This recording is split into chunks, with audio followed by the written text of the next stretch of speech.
probably roll the intro because, it's the beginning of the show. Let's do it.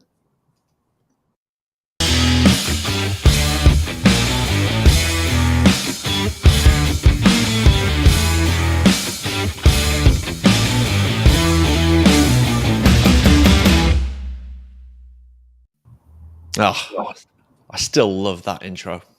Still love it. It looks beautiful. It's a good one.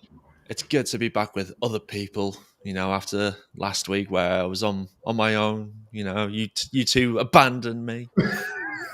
But, I'm not bitter because, I had that interview with Steve Birnbaum, which was absolutely awesome. So I can't argue. Yeah, that was awesome. That was fantastic. He's such a legend. And for taking about 15 minutes of his time out. We had a little bit of a chit chat afterwards as well, but great guy, and I'm looking forward to seeing him in the back line for the rest of the season. But today, it's all about the game tomorrow. If you're watching it live or listening to before the game, it could be today. You never know. Or if it's already happened, that game that we had the other day, because you're late to the show. But anyway, welcome back to the DC UK podcast. It is season 4, episode 3. And as always, I'm your host, James Graham. As you'll see, alongside me here to my left, but on screen it's to the right, we've got Daniel Wise. Say hello. How's it going? Coming in from frosty Aberdeen, West Virginia. That's a Jeopardy reference for anyone who watches that show. My town was a clue in it, and someone thought we were in West Virginia. So that's where I'm at right now. It is freezing over here, but I'm getting by. I'm heating up because of the MLS season. Only one day away. In fact, as of now, it's about 25 hours, at least where I'm at. So I am just super excited about it. Ready for just what's looking like kind of like a lip smacking first 3 games of the season. If DC gets going hot, I'm going to be feeling really toasty. Definitely. And as you see down below, just there he is. It's Tom Ferguson. Say hello. Hey guys, I'm pumped. I'm just pumped. We were saying right before the show started, I feel like we've been in the off season for 2 years. I feel like there's so much happening, and we're like, oh, finally, we're getting a game tomorrow, or if you're listening, a day later, today. So we're gonna have an awesome first game. I'm really excited. I'm really excited to see what the Charlotte team's like. And hey, let's get into it. Absolutely. Right. So, as always, first up, before we even start talking about, obviously, games and stuff, it is Guess DC Who, that time when you guys out there guess who is on my screen, or if you're listening, guess from the clue. So, as you can see on screen, we have the outline of the player. And I have actually remembered to keep the clues up on my screen for myself, but not for you guys.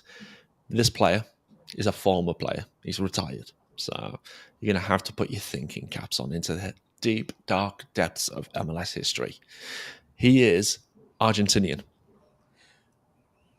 There's your first clue. He didn't start at DC United. He started back in Argentina.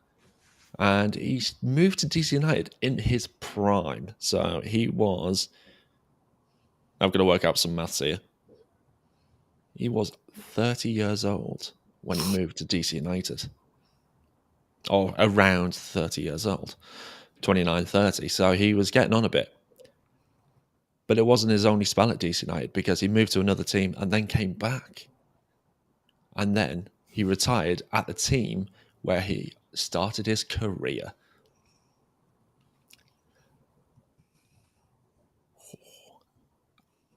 And if you want, I can give you a position. He was a midfielder. Yeah. Midfielder. Yeah. He was born in 1974. So that kind of gives you the idea of the era he was playing in. Probably what we would class as MLS 1.5. Jeez. Whew. So there you go. Those are your clues. Any initial thoughts, guys? I've got nothing. Nothing. I'm so stuck. This is, I was hoping you could at least like butter us up in kind of like the early part of the season. Throw us some softballs. Get us. But I see you're putting the Lasada system of go hard or go home. trivia on us. Like we gotta be like sprinting in our minds to get this. So absolutely. This is that's tough. It's a tough one this week. Yeah. So just to kind of recap before we move on to the next section. Born in Argentina in 1974. Started off his career in Argentina. Made 155 appearances for his first club he played for. Moved around in Argentina before moving to DC United for his first spell. Moved to another team. And I was in MLS. Moved back to DC United and then ended up finishing his career where it started. And he made a further 192 appearances.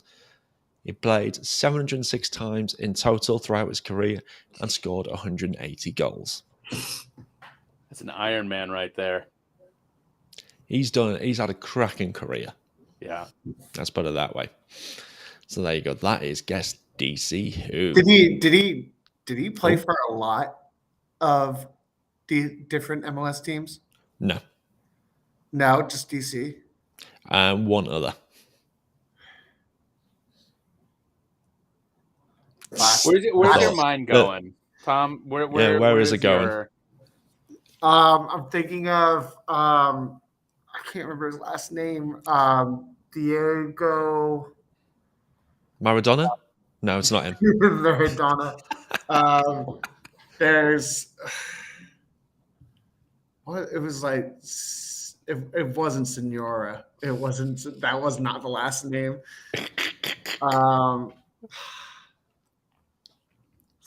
Sonora? Sonoma? Sonora? Right? That's where I'm at. Yeah. But I think he played for a lot of teams, which was where my question was. Okay. Fair. Yeah. This is really tough because I feel like you're hitting an era of DC United that was slightly before I kind of came on board. Because man, my mind's blank right now. Fair. Is this at the time where for penalty kicks or overtime they would drill from half field? No, this is after that period. Yeah. Okay. Yeah, definitely after that. It's after the last time we won an MLS Cup. Yep. So it's. I mean, obviously, it's quite a big gap right now. It's getting wider and wider every year. But no, it's it's a tricky one. I will grant you that because I know of the player. And I remember watching him when I first kind of started getting into DC United properly. Back when I was in college, back in those days. But yeah, I mean, it is a tricky one. I will grant you that. And this is probably before Ben Olsen became coach. Definitely before that. Yeah. So you're looking at about what a 6-year stretch right there, 6 or 7 years, something like that. Yeah, absolutely. Like I said, slightly before I came on board, so I am having issues. Oh well, let's move on. Give you a little bit more time. Just have it thinking in the back of your head. Just keep it going. And for those who are listening out there, don't worry about it not being live. Feel free to drop a message live on Twitter or anything. Just let us know who you think it is, and drop a comment in the comments over on YouTube as well. But we got some news to go through. Even though it's been just over a week since the last episode, there has been a few things that have happened. The first bit, kind of happened. There's a few things that have happened today, but Junior Moreno has left to go to FC Cincinnati. Yep. We got some GAM, as you know, in the first episode. Daniel talked to us about what GAM was. The Yams and the Tams. Yes, the Yam Tams and the Yam Gams and anything that rhymes with am, you know. But he's gone for an initial 250,000 in GAM with a further 175 in performance-related bonuses. So we might not get the full amount. What are the thoughts on that? Are we happy, sad, indifferent? We can use that GAM for other things. Yeah. If it's not working out or like a player, isn't feeling it, then I'm all about, get them going, let them go, pursue their career somewhere else and use the money for good. Daniel, what are your thoughts on it? Yeah, I'm kind of with Tom there. He had, I want to say, just a little bit of issues with injury at times. And it's just, I think in the Losada system, he needs guys that are going to remain fit, for those stretches of the season, and especially like early on, where the tone you set early in the season is crucial. So he just wants to make sure that all the players are just going to be on board at the ready, and and that's not saying anything against him as a player. It's just these unfortunate things happen, and there just seemed to be a bit of a pattern. So yeah, we get some money out of it. He's moved on to a new team, and we are excited to. Yeah, I'm always excited to see what players do after the fact. So hope he does well, just not against DC. Obviously, yes. I mean, but it's FC Cincinnati, so we're going to be all right. Yeah. Not saying that FC Cincinnati are crap or anything, but nice mug that glass there, Tom. I see. Good old DC UK pint glass right there. We've all got something We're all DC on UK board. related on. Look at that. Yes. I've got the OG t-shirt. Daniel, you've got that beautiful, beautiful cherry blossom, and Tom's got his pint glass. And that's just gonna. I keep meaning to move the flag behind here, but I keep forgetting. Yeah, to be honest, I need to do something with mine. I need to find it first. Good point. You just have to move. Yeah, I've had the move, sir. But that brings me on nicely. If you want a cherry blossom jersey, go to bit.ly/DC UK cherry. And if there's any other merch, you can support the show. Just hit the link of the bio.link/DC United Kingdom. Moving on to further news. Going on the junior run, I think something that was kind of linked to it, which was Sufyan Jafal has been signed up after his draft pick, which is great to see. He looked great in the sizzle reels that were put out when we were doing the full super draft, and he seems to be quite a neat little player, midfielder. So kind of a like for replacement. I'm quite happy with that. I'm really pleased to see him taken on in the preseason, done really well, signed permanently. I've got no issues with this one, apart from the fact it's taken up an international slot. Yeah. Get that lad his green card. Yeah, I mean, I always like the idea of DC getting someone, for international spot for that center mid position. It's killing me. But he's a good player. I mean, YouTube highlights are YouTube highlights, but I like what I see. It's true. Sure. Jesse has just come in and said that first year with Junior and Russell was dynamite. Mm-hmm.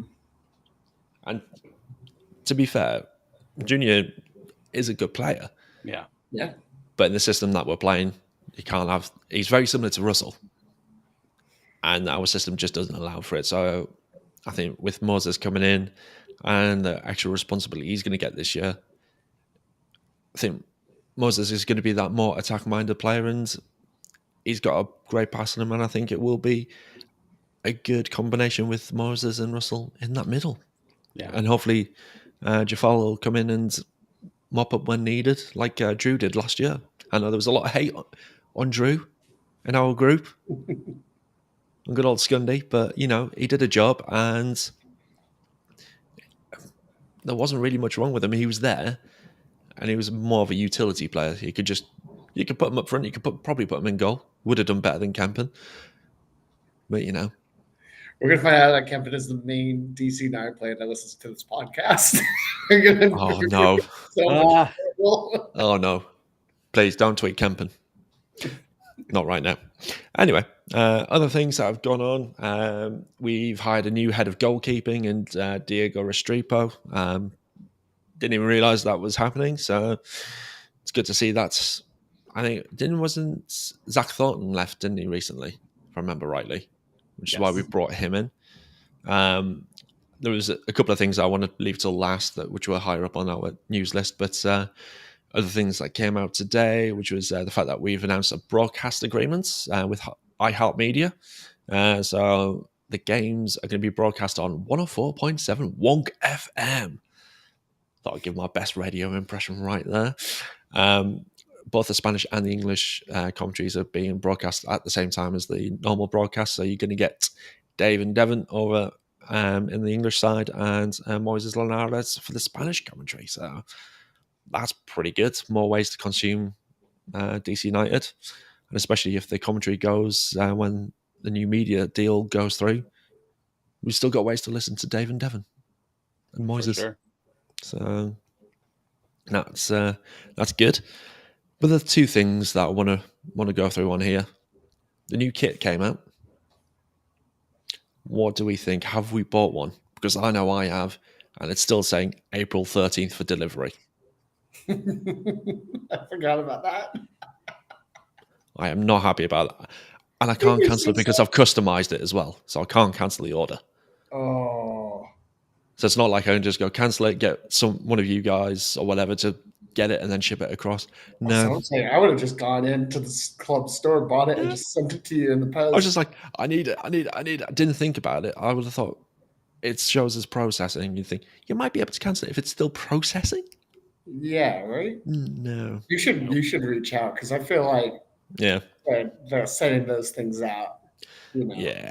I'll check in the morning. Yeah. US morning, not my morning, because it'll still be really early. I'll check it out if I can. Then we'll organize something offline or online because But yeah, what do we think of the kit? Is it what we better, worse than we were expecting, or on par? I really like it. You really like it? Yeah, I really didn't like it to begin with, and it's grown on me. And then I started looking at pictures of people who had bought it, and I was like, "Ooh, the red trim is actually really nice." And the sponsor could be a bit better, but I'll take what we can get. But I actually really like it. I'm probably going to end up getting one. Yeah. Yeah. Daniel? To me, it's a bit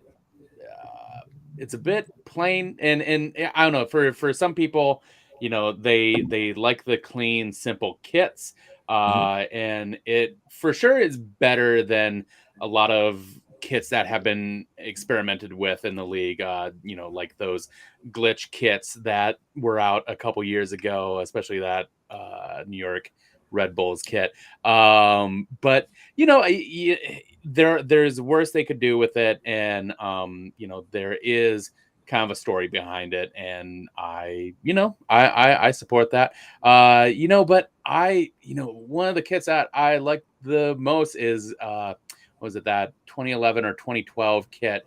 They had kind of the red that sort of went up into the shoulder, or right, kind of like right there. Those were pretty cool. Just the one with the proper collar. Not the proper collar. It was ring neck, but it just it had just a little bit of character to it. But kind of the straight line, just trim. I like a little bit more with the kits. Like the Portland kit that was revealed is gorgeous.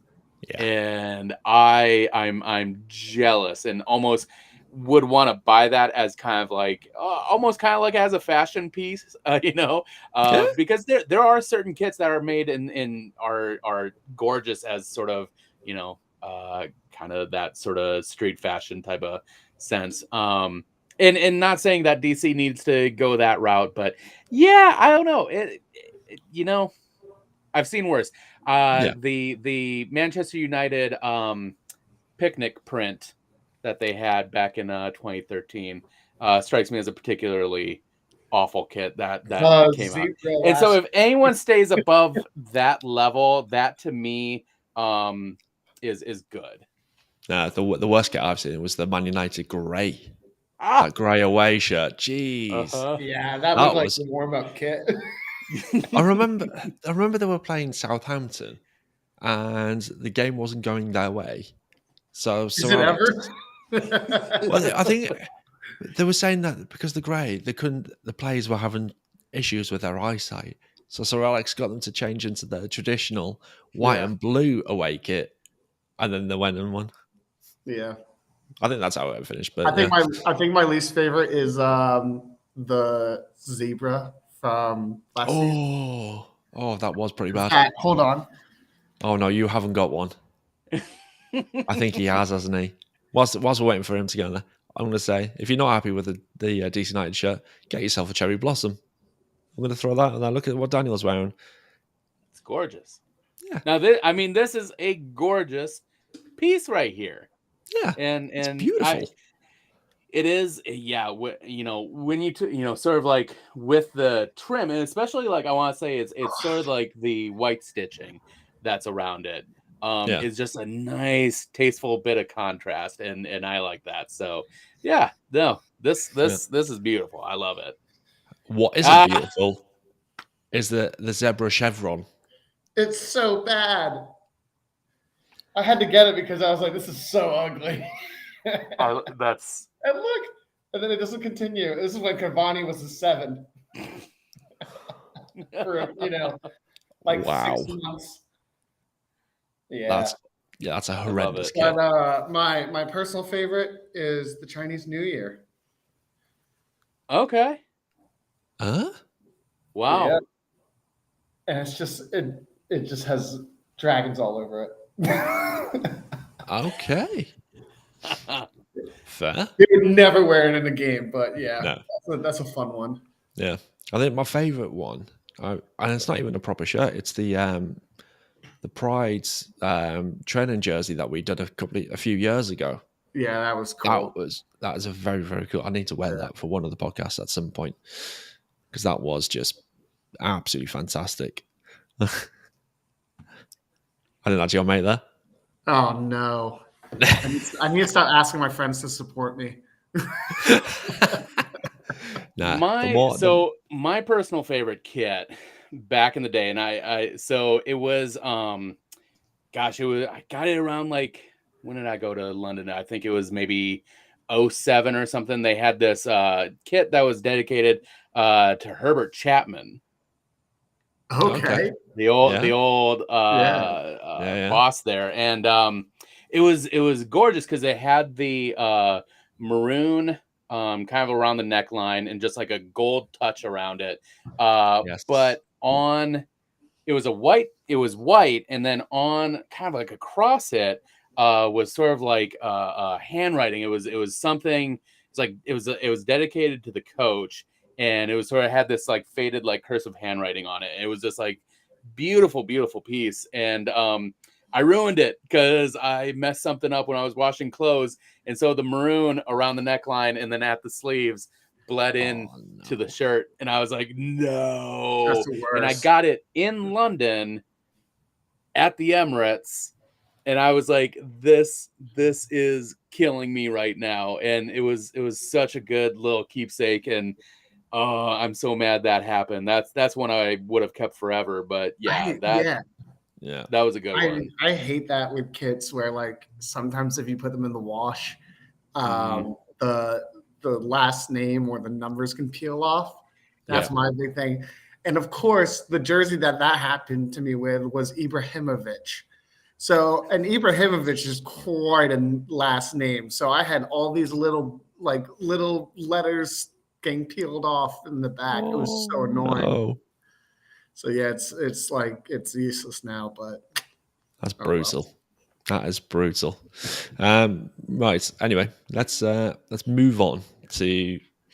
I was going to say review of the last match and preseason as a whole, really, because we know that's in the final countdown to the beginning of the season. I wrote a few little notes on there because I was watching the game. Because thank you to VPN, ExpressVPN, able to watch the game live for the first times in preseason. It was great to see. Birnbaum getting on the score sheets, Chicharito scoring, equalising. Good goal from him. Shame about the defence. It was not particularly great. Estrada looking great, putting himself about, very physical. Griffin Yao was getting all over the pitch. Bit like a headless chicken at times. Didn't really know where he was actually playing on the pitch, but he was putting the effort in. And then Estrada got that header from a Gressel free kick, if I remember rightly. And then there was that second goal for Galaxy, which was just screamed of last season with the defensive and the counter-attack off the corner. So we need to shore that up quite quickly. Otherwise, we'll get exploited to hell with that, especially when it's late in the game and our legs are starting to go a little bit. And Bill's just getting angry when he tries to take out one of their defenders. Yeah, But, yeah. I can watch the game live. I was actually at DC Improv, seeing a comedian that me and my buddies really like, called Aries Spears. And but I was like checking my phone in the group chat, and they're very strict on using your phone. Like, they don't want you to use your phone at all in there. So I felt like I have to, be as quiet as possible, make sure no one can see what I'm doing. But I saw highlights of it, and it's a preseason, it's a warm up. I liked a little bit of what I saw. It's difficult to just check highlights rather than to watch it through and through. But defense needs to shore up. Midfield, I wish the best of health for this whole season, because it could get messy really quick.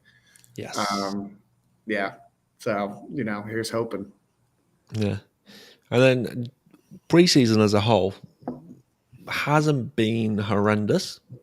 We've not got 1,000,001 injuries through it, which is always good. Yes, we've had quite a bit of a change in terms of the personnel that are at the club. But on a whole, there's definitely cause for optimism. That's why I want to say is that it's looking good. The philosophy is really well bedded in now. You can see that in the way they're playing and the way they're attacking, and the confidence that's actually being brought out in all the players. For me, if I had to rate the preseason, probably go with a 7 out of 10. Yeah. There's always room for improvement. And I think the squad, because it's not finalised yet, we haven't got all the players that we need to get in. That's what knocks it down a couple of points. But we didn't lose a game, did we? I just had that pulled up. Let me double check that. I don't think we did. I think we drew a couple. I want to say no. So now Kempton kept a clean sheet against LAFC's main team. I might give it an 8 just for that, honestly. Kempton kept a clean sheet. Oh man, I'm sorry, Kempton. We give you the harshest of times. Yes. So looks like looking at it, it is 2 wins and 2 draws. Yeah. Riddick's just come in and said there wasn't any defeats. So yeah.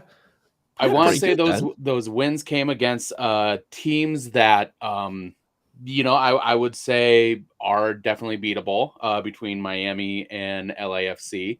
And then we were competitive with, pretty competitive teams with Red Bulls and Galaxy. So, I would, I would almost kind of bump that up a number. I would almost say 8. That is, Yeah, The that's fact that why. they were able to kind of pull that through shows that this team's going to be competitive this year.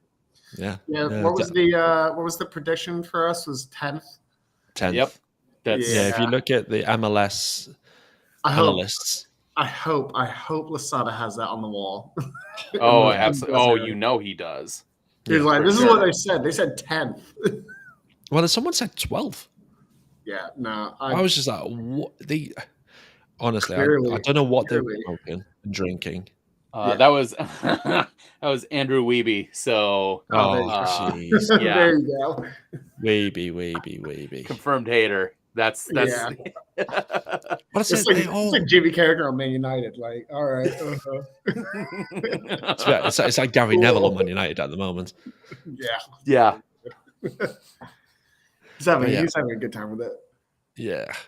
That's honestly, I genuinely just don't listen to those guys because they give all the hate to us, then don't respect us in any way, shape, or form. And then when it was called out to them last year, we had 5 minutes of it, and then that was it.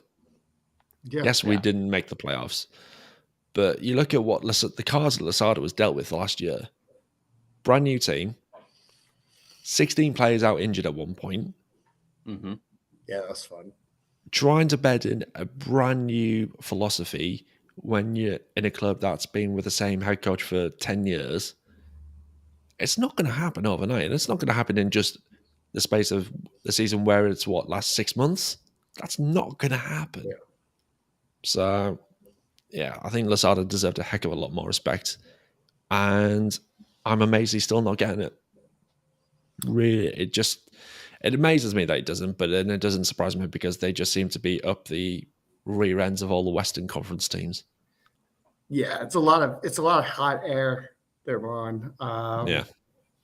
But hey, this is the season where Losada has had the time to really, bring in what he wanted. With coaches, you can't really just go to one transfer window. You really got to let them have, first year to assess what's wrong and what's right and to go from there. So this, I'm feeling optimistic, but I'm not saying we're going to go undefeated all season, but What? Why not? Why not? We went pre-season undefeated. Why can't we do a full season? That's true. Just keep it going. Yeah. Hey, if they can give me March undefeated, I'll be very happy. Yeah, definitely. Shall we preview the Charlotte game? Absolutely. Well, that's what we're all here for. Is the first game of the season. It's so nice to be able to start previewing matches again. So, a few little snippets that I've taken from our website in terms of what's coming up on tomorrow's game. So, it's the 5th time we've been facing an expansion side as their first opponents, which is quite cool. And our record is indifferent. We've won 2 and lost 2, so it's very even across that. We're unbeaten at home in the last 11 matches against expansion sides, so that's a good record to say the least. Overall, expansion teams, and that's not just against DC United, but they've got an opening day record of won once, drawn twice, and lost 8 since 2011. Good. Yeah. So we should. The omens at the moment are saying we should be fine. DC have won a league high of 11 penalties last year. Olicavara converted 9, which is actually equaled Jaime Moreno's record in 2005. Yeah, that was cool. That's always a good little stat. Goff has obviously done his little bit of preview, and Kamara's been training all week after missing the California camp for health protocols. So I'm guessing he had COVID then. Yeah, that's what it sounds like. Yeah. Roberta is currently out for this game with a hamstring injury, but sounds like he's running, so not too far away. The next point is nullified now. Jafala signs. And then there's a projected Charlotte 11, which I've got on there, but we'll talk a bit more about that in a short time. So, opening day of the season. first time DC has played an expansion team on opening day? It isn't, Rithik. It is the 5th time we've played an expansion side. So it should be an interesting one. I'm trying to remember the last time we played an expansion side at home, though. Yeah. Ooh, that's for another. That's for a When- DC pub trivia. Usually day. they send it to some baseball field, that the team is currently playing at. And it's like, all right, well, here we go. Yeah. I'm just having a quick look, see if I can find it. Go back onto that page where I found those little snippets from. Here we go. All right, okay. So the last time was at Chivas, USA Okay, wow. in 2005. Oh, no, San Jose. Oh, no, we played the first ever game against San Jose. Then played against Columbus's Actually- first game. They actually showed that first game on MLS's YouTube. They're doing a full game. Oh, they're doing recaps, that and again, showed aren't they? The first ever. That's pretty wild. Oh. Kind of going back in those days and seeing those matches And looking at those kits as well. and the hair. Oh, beautiful. But they showed the Orlando game where Rooney's tackle. Yeah. So I'll just add that on repeat. Yeah. What a tackle. But yeah, so it's been a while since we've done an opening day against an expansion side, but we have done it before. So take what you want from that, because we can't That's a really look into follow-up it too tweet much. if there ever was one. Yeah. And Rithik has also come out and just been saying we've got a good start to the season in terms of fixtures. We can definitely have 9 points in the first 3 games. That's all I want. Absolutely. It is certainly doable. I mean, the only tricky one for me in that is the Chicago game. Yes. Because you look at what they've done in terms of the transfers and the trades that they've done, they've been on fire. You see what I did there? I'm not applauding that. That is a team that going off last year's performance, you can't even compare it. They have made the right moves. They've got some players on the roster that are just like I said in that first episode, that pickup of Zilko is huge for them. So that's going to be a team to watch this year for sure. Yeah. Just a couple of comments coming in, just basically agreeing with what was said. Joel just saying Chicago is a big question mark. They've done a lot of business and it could be a very different team from prior years. Yeah. And Rithik just, again, agreed, just saying Chicago have improved massively. And that's the beauty of MLS. Mm-hmm. One off-season, one transfer window can make or break a season. So, yeah. Yeah, we can say the same about DC, though. I mean, exactly. Yeah, 100%. That's what's we've had so many changes. Yeah, that's exciting. Didn't Chicago get Shaqiri as well? Yep. Interesting. I mean, he's not done very well this year in the traditional football season, but I haven't watched. That's for a couple of weeks' time. We can talk about that. Yeah. After see what they've done in the first couple of games. But yeah, Charlotte, it's a weird one because it is an unknown entity that we're coming up against. They've made some okay moves. They're not anywhere near where they should be. Their head coach came out and said they're screwed, which is like exactly what you want to hear. But is it though? What? Because if they beat us after they said they're screwed, A, we're going to look really embarrassing. Yeah. And B, that's just going to give them motivation to have a good year. Yeah. Also, they have a random player that I actually used to love, Christian Fuchs. Yes, yeah, from Leicester. From the Leicester side. But hang on, he's a left back. Yeah.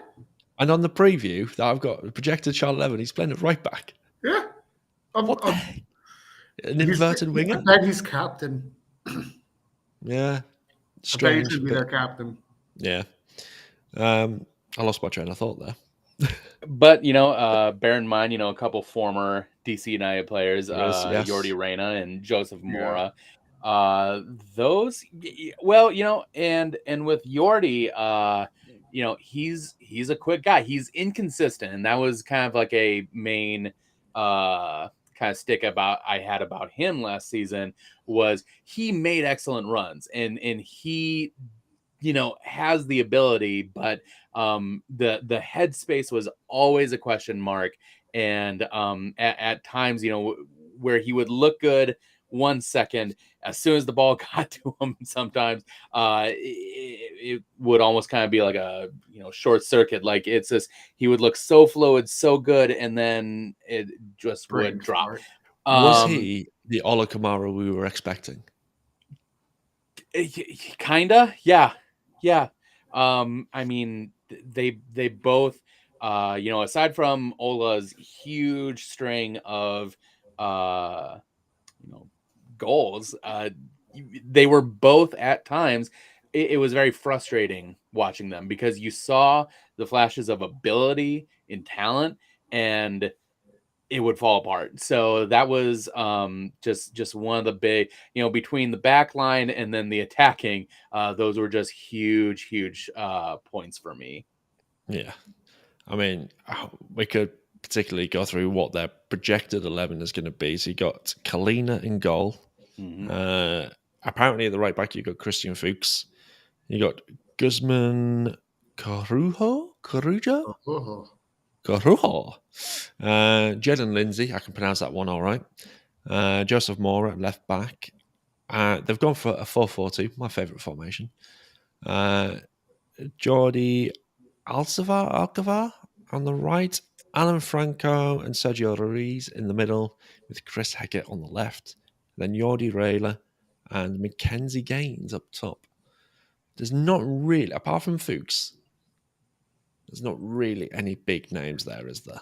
No. Yeah, for a second I thought Sergio Ruiz might be one, but then I realized that Sergio Ruiz is a goalie I'm thinking of in my head. Yes. I was like, that's probably not him. I was like, he's probably not playing center mid for Charlotte. Oh, you never know. Hey, you never know. That would be a bit bizarre, but yes. So going on the unknown entity,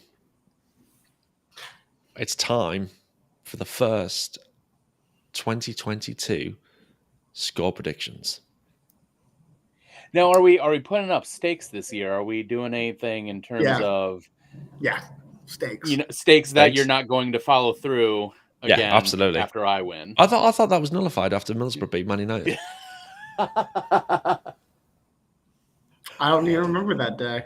I don't have any recollection. I think we actually said we didn't want to play in the FA Cup this year. We were like, you know what? We're not even interested. What's the point? But I'm totally down for some stakes, whether they be actual food stakes from Hawks, just steaks. Aberdeen Angus of the Scottish variety. Of the Scottish variety. So come on, Tom. You're talking, so you're going first. 3-0. 3-0. 3-0. Sure. Daniel? 5-0. Oh. Bloody hell.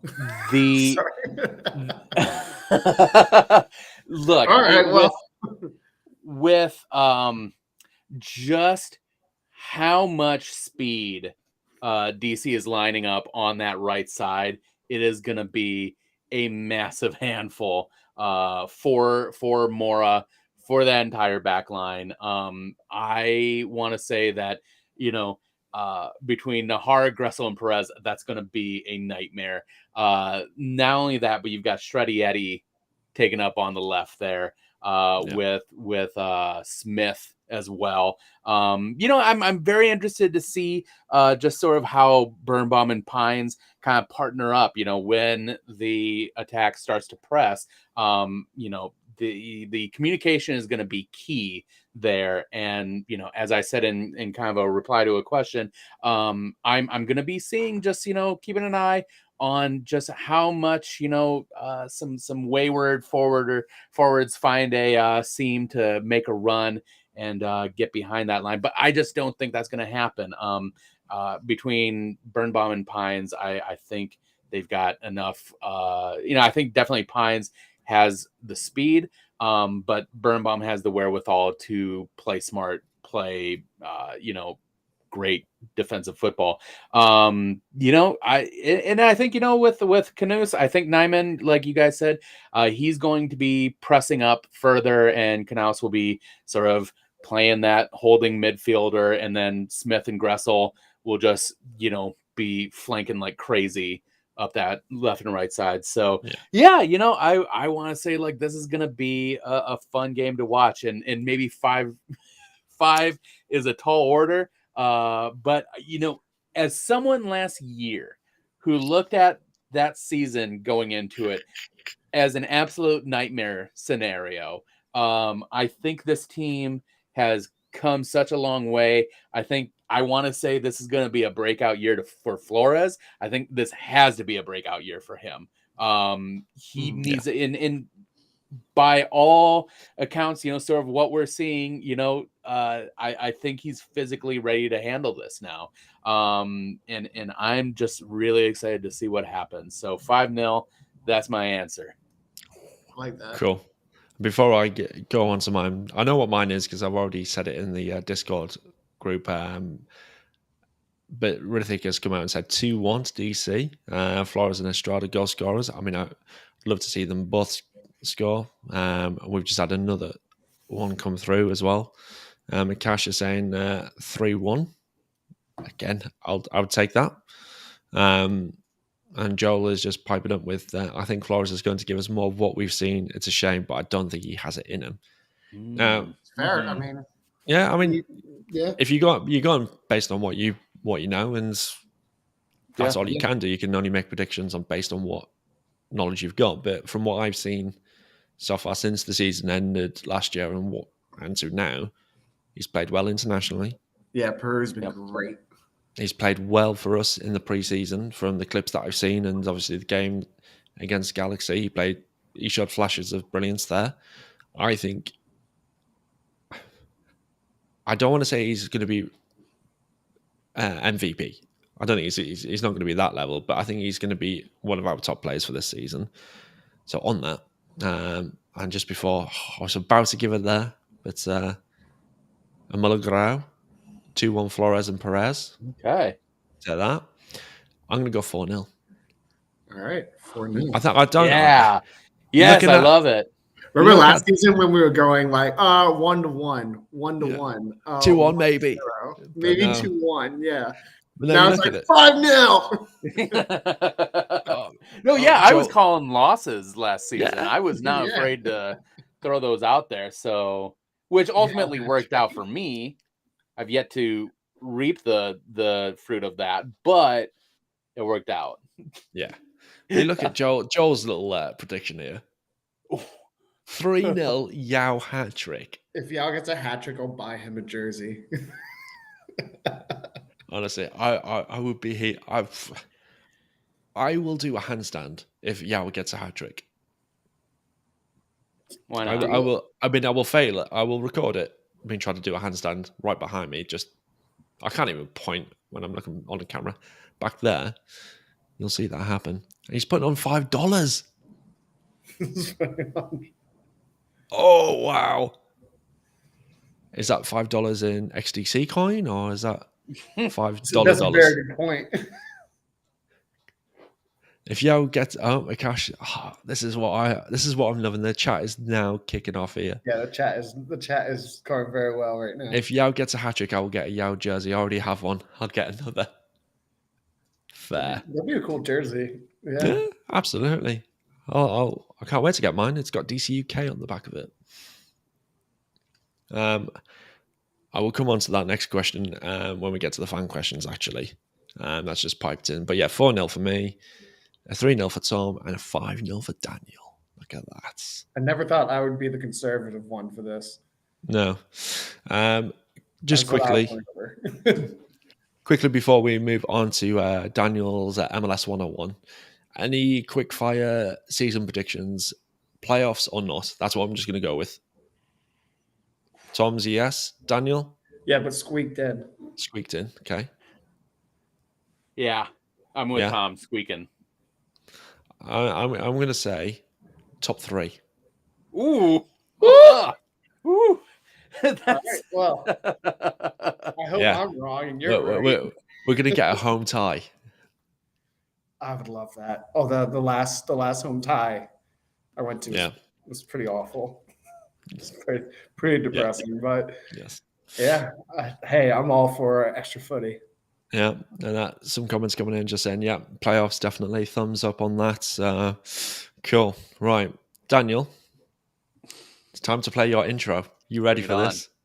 I'm so MLS 101 time with Professor Wise.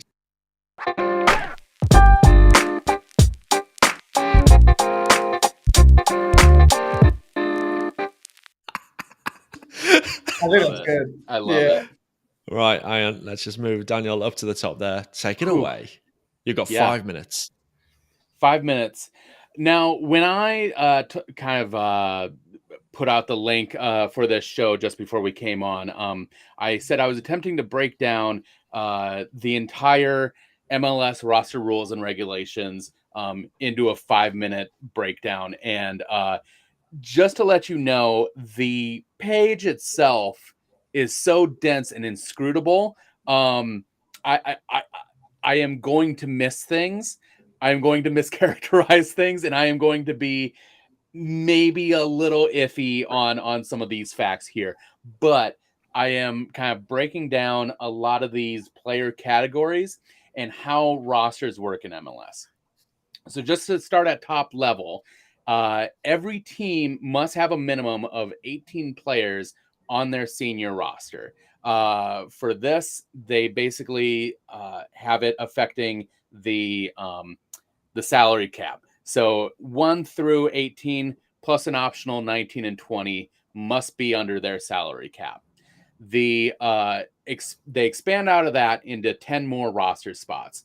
And this is the supplemental or reserve roster. So these are the players who are they typically are at like the league minimum. They're typically homegrown players, but they must have players, or at the first 4 players must be at a minimum salary of $84,000. The next 4 players must be at the reserve minimum of $65.5 thousand, and then the last 2 spots are also at the minimum, but they are subject of the homegrown player subsidy. Now we go on to player categories.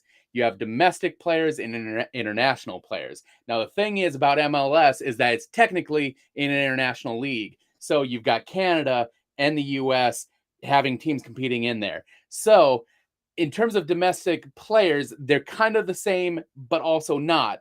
With Canada or with the US, they have to be a U.S. citizen. They have to have a green card, or they have to have a special status as a refugee. With Canada, it's interesting because there's no green card status, but a player can be a domestic U.S. or Canadian player, or else have special status as a refugee or seeking asylum. Now, going on, you have homegrown players. And these are players that are contracted without being, subjected to the super draft. And MLS player or MLS teams can, pretty much sign as many as they want. And these are kind of determined as players who grew up within the system, within the academy, and can be used within the senior roster, supplemental roster, or within their roster of affiliated teams. In the case of DC United, it would be Loudoun United. So going from there, you've got international players. And then in 2022, there are 224 spots that are split up evenly between all the teams. So this comes out to about 8 spots per club for the 28 clubs.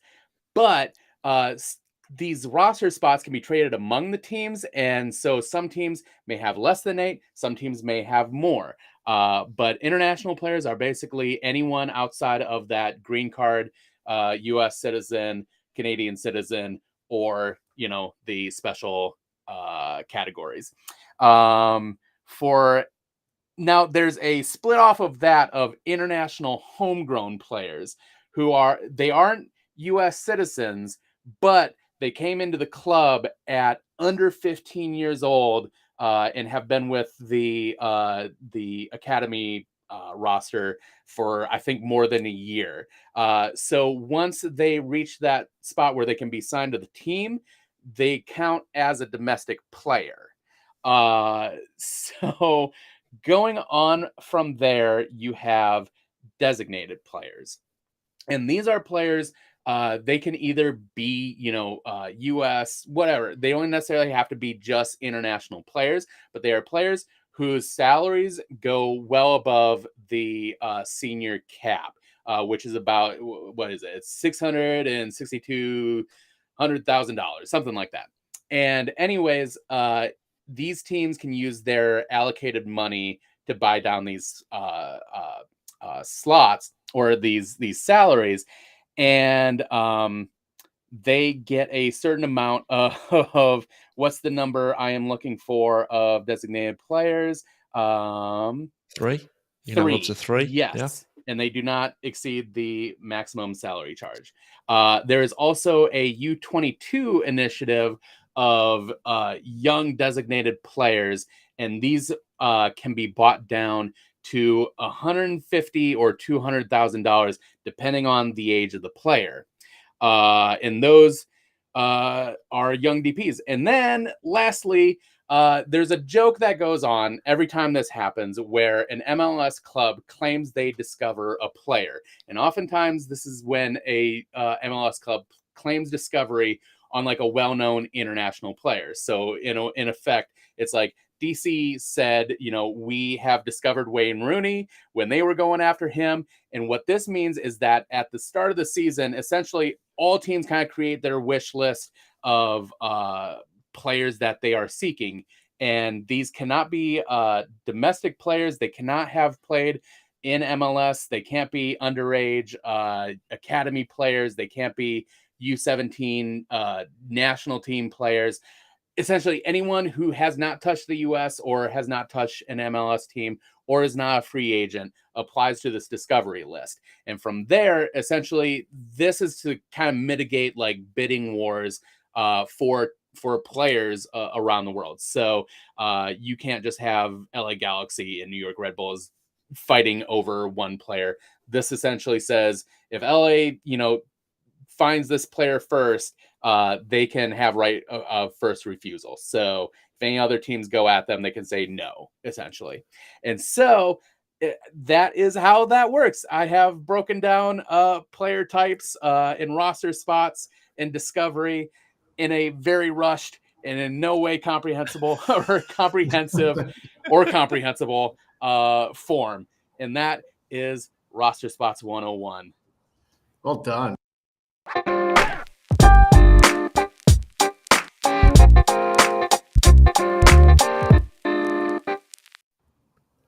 Wow. Fair play, Daniel. Fair play. That was great. I'm absolutely dying right now. I mean, you nearly got it in that 5 minutes. I think I was timing Really? it was like 6.5 minutes. Oh, God. Wow. Fair play. What a high level overview of the salaries. I was just like, I'm just going to mute myself and just watch. It was You great. just went boom, boom, boom, boom. Yeah, So, well done. Yeah. So Thank out there in the chat, if there's anything that you want to know about MLS. So the first one was Gammon Town. We've now had salaries. So if there's anything you want to know, let us know in the chat. Let us know in the comments. Drop us a DM or hit us up on Twitter, Facebook.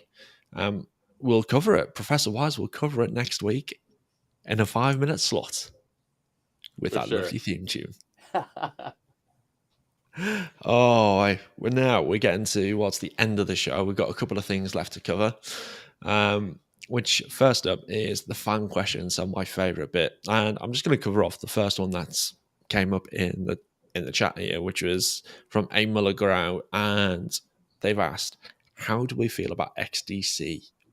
Honestly, not lying. We're not lying here. I've been lying the Truthfully whole and show. honestly,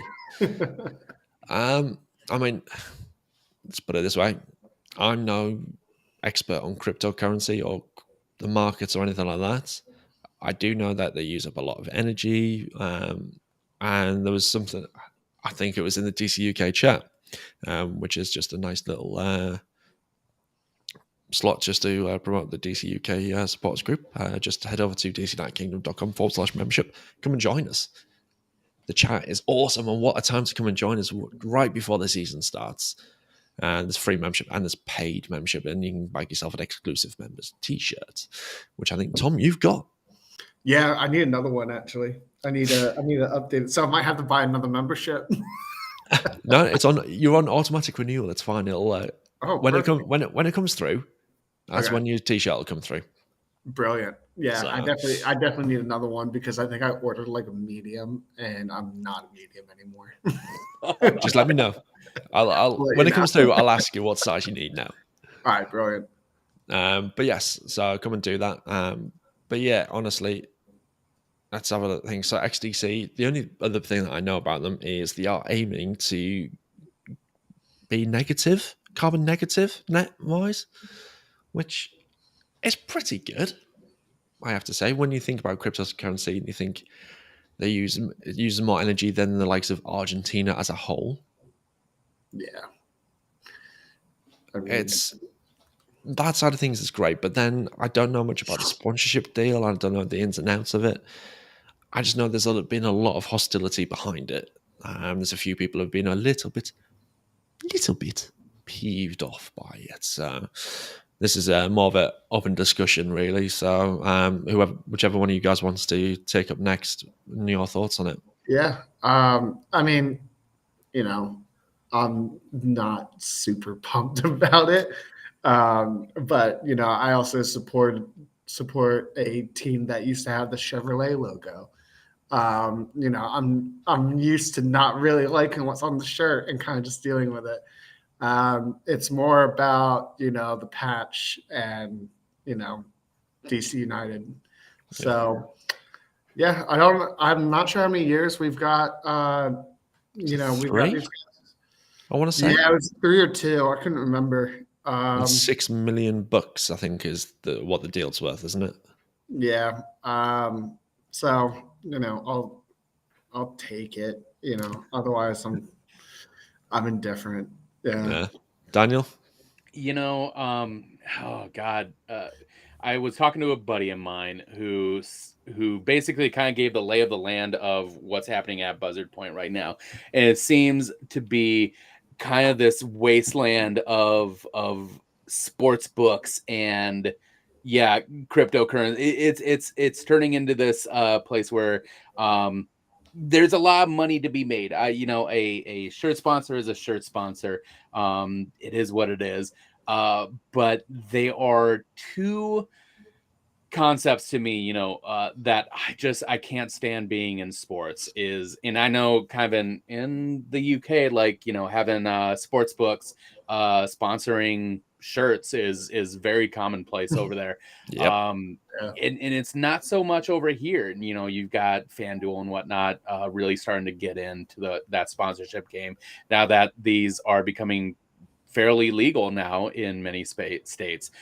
On the terms of cryptocurrency, it's just, look, I'm the type of person who is into regulation. Not in sort of the sense that I think having protections in place are important, and seeing just a lot of the stuff happening in the space. And it seems so arbitrary too, where people get their Bitcoin stolen and then, they're like, oh, don't worry, we're going to reimburse you. What does that mean? Or they get their wallets refilled. And it's like, then what is the value of these coins? Where are these coming from? And look, it's a technical thing that is above sort of my comprehension. And I'm sure there's someone who could very thoroughly explain it to me. But at the same time, it just still comes off as such an arbitrary thing. And it really is kind of like a Beanie Babies of the 2020s right now. There's been articles that are making that comparison, and this just seems like too much of a fad to be stable at this point. If you look down at Honduras and the president of wanting to create Bitcoin City down there, it just does not seem to be working out for people outside of those who are at the very, very top. And again, it's just the same system, just with more inscrutable BS built into it. So that's just where I'm at, on a personal or moral grounds. I'm not into it, but look, if the club gets money out of it, I guess that's fine. It's business is business. It is what it is. Yeah. Cool. Another question that's just popped through on the chat from Joel. Which former DCU player would you most want to bring back? That's a big question. Wayne Rooney. Of course, you would say that, wouldn't you? But is it like them now? Because not really. Well, it's a tricky one because there's many reasons why you would bring Rooney back. For me personally, it brought the exposure of DC United to a brand new level over here, where I mentioned on the podcast and when he was playing, seeing a kid in a restaurant watching that goal from the halfway line and hearing Dave Johnson's voice, it's just like, what the heck is going on? So that would be great. But would I bring him back? I don't think I would. I think if we're talking about active players, I think the obvious choice is, oh my God, Areola. Yes. Okay. If you could just have a genie, rub a lamp, and bring him back, I would love to have him back here. Especially for the fact that he moved to another MLS club. It's gonna hurt kind of seeing him playing against us. So there's that. But if the smart, sort of fantasy player in me is talking, it would probably be Echeverry. Yeah. El Diablo for sure. I'd love to see him sort of transport in his prime to this team. But then the weird person in me is saying Branko Boskovic. Oh, of course, because I will always love him to death. And that's where I stand. You love that guy far I too love much. him so much. It's an unhealthy love, that. I just love set piece wizards, and he was one of them. Oh, I mean, if we're going to go down the strange route, Freddie Adu. Okay. I want to see him. I want to see him fulfill his potential. He had an insane potential, and he got too big for his boots. Mm-hmm. Yeah, I remember seeing him when he was on DC, and he subbed on in because people were like Freddie. At RFK, which is like shaking. The stands are bouncing. And he subbed on, and within 30 seconds, he got a yellow card because the ball went out, and the guy went to go pick it up, and he just shoved him over. Nice. That's great. That's what you want from a player. I was like, this is exactly what I needed to see. I was like, this is gonna be great. Yeah. But he's a nightclub owner now. Is he? Yeah. Well, I've used to follow him on Instagram. I've messaged him a few times to try and get him on the podcast. Just like, no. Just get ghosted. It's just like, no, I'm not even gonna. He played on the same USL team as Joe Cole. Las Vegas Lights, wasn't it? No, the Tampa Bay. Oh, he played for those as well. Yeah, he played for Tampa as well. Yeah, he briefly played for Las Vegas Lights. I told my British friend who just moved here from Newcastle, and he was like, "What? Joe Cole?" And I was like, "Yeah." He was like, "Joe Cole, like who played for England, Joe Cole? And I'm like, yes. He was playing in the USL and he played like 150 games with them. That's great. It's awesome. And, yeah, I think didn't Freddie played same team as Quincy as well. No, that's he played everywhere. Yeah, I mean, to be fair, which country hasn't he played in? Yeah, I remember at one point he was in the like Moldovan league or something. He's played in Finland, Brazil, Turkey, Portugal, France. It's been everywhere. Been on trial in England. Yeah, He was on trial at Man United. Yeah, I hope not. He was. There's pictures. Was he really? Yeah. Great. Yeah, back in the when Rooney was there, Cristiano. I'm trying to. It was the picture that I saw was it was the black training top with AIG. Oh, that's on the front. Back in so that was like 2008 ish. Yep. Yeah. Yeah. Yeah. So it was back in the back That's when definitely they back had in those Ronaldo, Tevez, and Freddie Adu.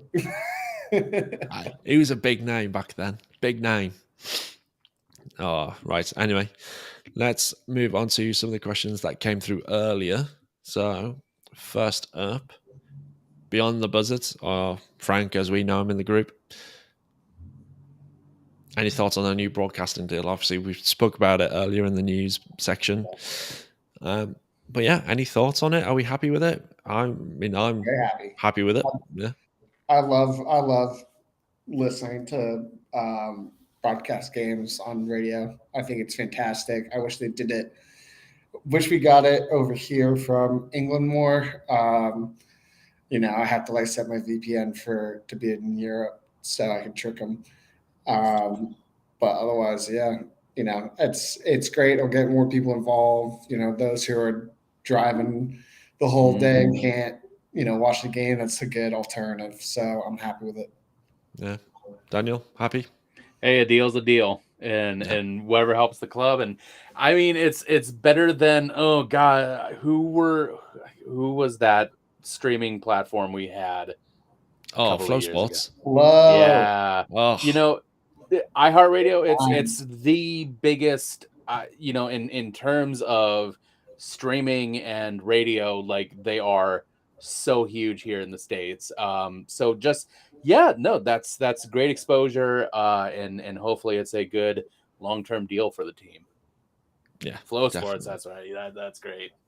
No, Flow Sports. That was just, no, that's something we just don't talk about anymore. Next one from Frank was, which song hypes you all up on match day? There is one particular one for me, and it's a band called Pigback, and it's a song called Papa's Got a Brand New Bag. Okay, yeah. And it's a song that Middlesbrough used to come out to, and I think they still do. It's such a great tune. It just reminds me of the days when I used to go to football regularly, and you just hear that tune come on. You see the players coming out. You'd sing along to it, and you still hear it now. And a lot of teams, we were the first ones to use it, and then it's obviously grown. You hear it in the cricket. You hear it rugby. You hear it in international in the England games. It's just, for me, that's the one. If I had to name just the one song that gets me hyped up on a match day, it's that one. Yeah, I would say for me right now, mine's a bit more recent. I went to a Latin bar club a couple of weeks ago, and there was salsa dancing and whatnot. It was good. It was a good time, and they played this song called Tampote, which has been stuck in my head since. It's been stuck in my head for 2 weeks. But it's like a 9-minute song, and it's amazing. It's got everybody in it. So yeah, give it a look up. It's incredibly catchy and incredibly good. So yeah, I've been listening to that nonstop. And my friends were like, "You don't know this song?" And I was like, "No." straight over my head. Yeah. But yeah, message me what it is, and I'll give it a quick look at. Yeah, Daniel. For me, you know, one of the most precious eras in my mind was kind of that late aughts British rock. So Block Party, Arctic Monkeys, and the Yes. Ting Tings, and all that stuff like was so good. And you know, that was the time when, you know, very basic American talking here, but you know, studying in London for a couple of summers was really really cool. And I just really gravitated towards that. But in terms of a specific pump up song, I don't really listen to pump up songs for match days, but like one that always just gets me is Helicopter by Block Party. Yes. Just how frantic that song is. I love just music like that just seems like it's going to go off the rails at any moment, but it's just so tight but so frantic, and I love it. But outside of that, you know, have you ever listened to the FIFA 12 soundtrack? I think I've got a playlist. Yes. That one is probably the best that has ever been made. Like every song they have on that is just banger after banger. Is that the one that has Love Me Again on it? Yes, and it has Club Foot by Kasabian, and that's a good playlist. Kaiser Chiefs as well are on there. So like I'm just like, oh, leave it there. We're gonna have to pay royalties. Sorry. Can't afford that. Yeah, right. I mean, to be fair, the other one that generally gets me is Block Party Helicopter, and that the FIFA that was on, which I think was FIFA 2006. Okay. Back in those days, Hard Fight Cash Machine, that was a great tune as well. Mm-hmm. Can't say I'm a big fan of Ting Tings though. It was a vibe I was just going with at the time. So that's the songs that gets us hyped. I think we need to make a DC UK playlist. Oh, I'm so there. Yeah. Yeah. I'll set one up, and we'll put a tweet out, and we'll see which songs out there gets anyone in DC UK hyped up. So, next question from Keenan. Who are you most excited to see play? I think I'm most excited. I mean, I'm excited to see Flores come on. Yeah. I think we're going to be pleasantly surprised by him. But then also, I'm keen to see Estrada. And he looked good in the first game against the Galaxy. The first time I saw him against Galaxy. I think he's going to be a real solid player for us this season. I'm excited for Brad Smith. I am. Yeah, he's just a pickup that I'm just very high on, because I think in a way he is. I don't think he's a direct stand-in for Areola, but I think he's going to bring a lot of speed, especially complementing Gressel between the left and right sides. So excited to see him. I want to see how he does in his first outings. And yeah, you know, like you said, Flores is going to be huge as well. Yeah, I like Joel saying taxi. I think we need to start a hashtag of hail the taxi when he comes and plays for us. All hail the taxi. Get a giant taxi tifo going. That would be amazing. Yes, we need a taxi tifo. That'd be very good. Actually, but and taxi is the driver of the taxi. Yeah, I love it. That has to happen. It's the DC Cab movie poster, but it's Taxi in place of Mr. T. I'm here for it. Let's do it. Yeah. Well, I'll get that mentioned and see what can be done. Tom, who are you most excited to see play? Gressel. It has for me.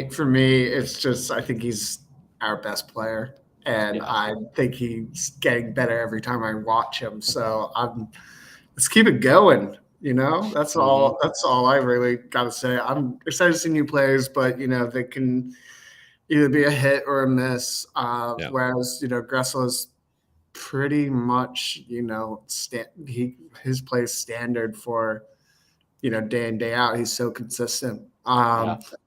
You know, and I love watching him cross it, and I think he and Estrada are gonna hit it off, which they already have. Yeah. Preseason. Yeah, absolutely. Moving on to the next question. Will this be Moses' breakthrough season? Yes. Yeah. It's a simple answer for me. Yeah. Yeah. I'm tentative to say yes, but I think it's going to be a growth season. When I think of breakout, it's going to be a season that just goes way beyond expectations. But I think in I even last season, like I was high on him from the start, and I think the kid is super talented, and I think he's just got a great mindset for the team and for the system, and I think he'll have a good season. Breakout, I don't know, Okay. but Is I that think because the he'll. expectation is quite high already? Yeah, yeah, because I and that sort of standard is sort of when I think of breakout, it's the player who just really stands out, kind of beyond what he was asked to do. So if he comes out and he just absolutely lights it up, that would be breakout. But I think it'll be a season where he'll settle in, he'll find his place. Because last season there were just a couple times where he did kind of lose his place a little bit, especially at the end of the season. So I think this year I want to just see a little more consistency, but I think he has all the tools at hand. Cool. Next question. Again from Keenan. He's got the last two here. So can we do the double against the New Jersey? He's put Red Bulls, but I'm going to say Pink Cows. Yeah. Thumbs up from everyone. I mean, Yes. I'm not going to come out here and be like, no. No. I think it's we're going to lose them both. Kind of like in New Jersey this season. It could be all right. Yeah, we're going to beat them. We're going to beat them both times. I mean, I keep seeing on Twitter there's things happening over there. It just don't seem to be going too well for them right now. No. So they've just lost their Kevin Thelwell who's gone to Everton as director of football, or do you guys know them, general managers? Mm-hmm. And then the last question of the day, of the show, of the podcast, again from Keenan, is: will we win MLS Cup? No. I want to. I want this team to. Yeah. It becomes just a different thing once you get to that point. The competition just it gets so stiff, and you go back to that infamous Toronto game in extra time. The way they just blew us out at the end of that just shows that what it comes down to at the end of the season is your weapons at depth. And that's just something that we're just going to have to watch develop as the season goes on. Yeah, I agree with that. We just need to finish games. Finish games. Joel, I love that. If we win MLS Cup, I will go. I will be there next to you. I will be getting the exact same. There you go. My Lord. And that is recorded as well. Oh, it's recorded. Oh yes. I do not think we're going to win the MLS Cup. I think this is not the year. But hey, if I gotta get a tramp stamp for us to do it, we'll both be over there getting tatted. How about the tramp stamp, but with 5 stars above it as well? I'll think about it. Think about it. Okay. But we've got a minimum. Everyone knows live streams. What do you say? Yes. Yes. Everyone knows this is true. Yeah, everyone knows it. Cool. Well, that's it. That's all the questions we've got. I haven't actually answered the question. Yes, we're going to win it. It all depends on how we're doing in the second half of the season, because everyone knows to win MLS Cup, you've got to be in form at the right time. Yeah. It's not a case of who's the best team throughout the season. If you can get form in those last 10 games, you're in with as good a shout as any other team in that league. Yeah, that's genuinely it. If you want to win supporter shield, then you obviously got to be consistent, like Revolution were last season, but they didn't win MLS Cup because they weren't in form at the end of the season. So unfortunately, it was the other team who play in New Jersey for whatever reason they do. They can't even play in the neighboring state in the CONCACAF Champions League, for crying out loud. Yeah. I still find it amazing that they won it before the Pink Cows, though. Oh yeah, it's actually cool. It's very, very funny. Yeah, that's just brilliant. Yeah, There are guys who became fans of that team like 5 years ago. And they're like originals. Yeah. It's just amazing. It's beautiful. That's what it is. Yeah. Cool. Let's wrap things up. We need to do guest DC Who as well. Oh boy, almost forgot that. Let's bring him back up on screen. I gave good thought about it.